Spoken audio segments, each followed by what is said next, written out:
In this video, we will discuss the CAN network.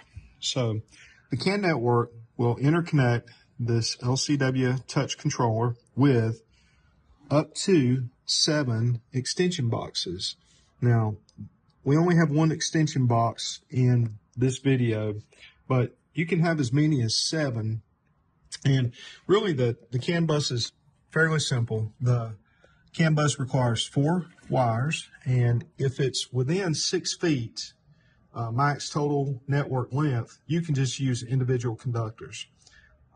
If it's more than 6 feet, we recommend the use of a twisted and shielded cabling that is indicated on both the 448210 LCW controller wiring diagram, and it's indicated on the 4483 extension box wiring diagram. You can see from the diagram, and actually from the connector here at the top, the 4 conductors land in order, and we chose colors so that you can more easily see how the wires landed. We go left to right, black, white, brown, blue. That is simply repeated at each extension box, black, white, brown, blue. If there were another extension box, you would have a second set of cables, black, white, brown, and blue, that would leave this box and go over to the next box.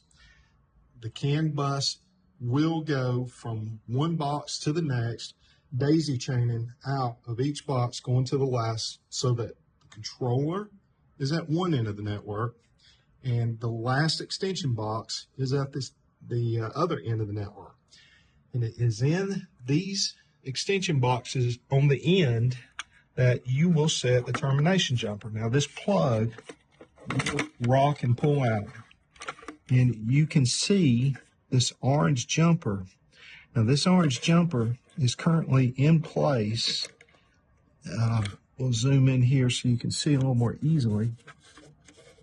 But there are a pair of pins that have to short together to create a termination. And that is the purpose of this red jumper block. This red jumper block simply goes onto the pair of pins. I'm going to try to get it in the video here. It simply goes onto the pair of pins, and you can see there's a copper bar there at the top that shorts them together. Now, when not in use, you'll see this jumper will only ride on a single pin. It won't sit on both pins.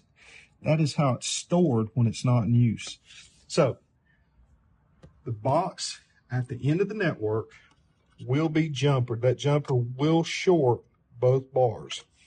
Every other box in the middle and the main controller, its jumper block is underneath the CAN bus terminal block as well.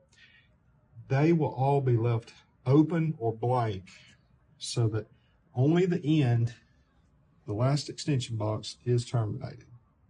Now, one other thing, if you look at the document for the extension box, you'll see the dip switch settings, a chart here that indicates the controller and then each of the 7 extension boxes.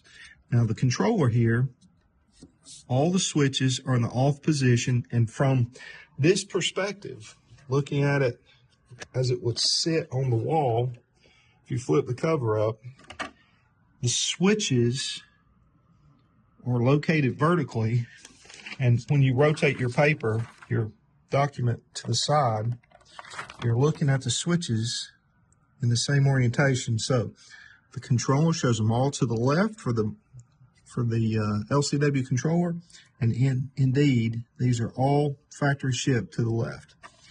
Now the first extension box, it doesn't matter what number you use, just start with 1. This extension box, and we'll plug this CAN bus connector back in. This extension box, you can see that the switches are a little different.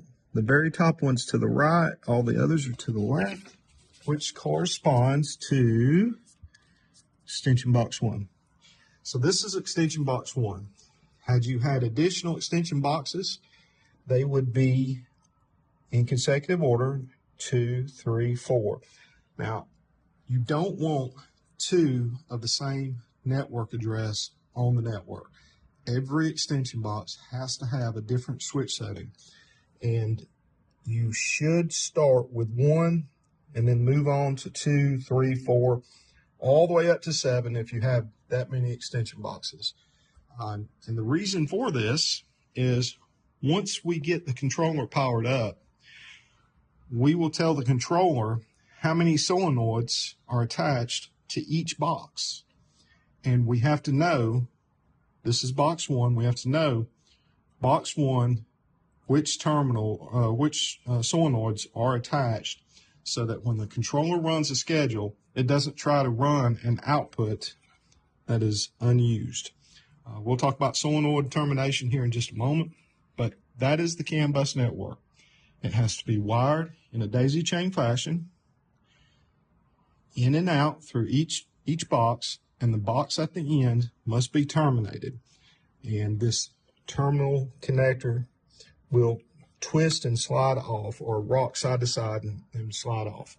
When you're done, just pop it back on, and it is across this CAN bus network that this extension box and every extension box after it receives power from the main controller. There's only one power source, and that is for the main controller.